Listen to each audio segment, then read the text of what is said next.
Good morning everyone, কেমন আছো সবাই? আজ পয়লা জ্যৈষ্ঠ 16ই মে। আমার ভাই আর দাদা মানে ভাসুর ওদের দুজনেরই আজ জন্মদিন। এবছরও দাদার আর ভাইয়ের জন্য পায়েসটা আমি নিজে হাতেই রান্না করেছিলাম। আর এদিকে দেখো দুধটা ডিপ ফ্রিজে রাখার কারণে একদম জমাট বেঁধে গেছে। এদিকে আমি ঘি দিয়ে চালটা মেখে রেখেছি আর ওদিকে কাজু কিশমিশ ভিজিয়ে রেখেছিলাম।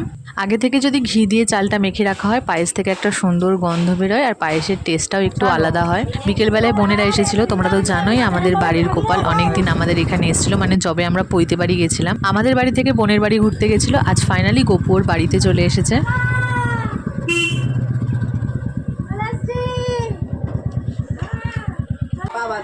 আমি এই ঘর ওই ঘর করতে পারবো, কালকে একটু রেখেছি। সত্যি চলে যাচ্ছি, চল। বাড়ি ফিরে রাতে ছোট্ট করে দাদার বার্থডে সেলিব্রেশনও করা হয়েছিল। দাদা happy birthday to you. Happy birthday dear Guntu কাকা। Happy birthday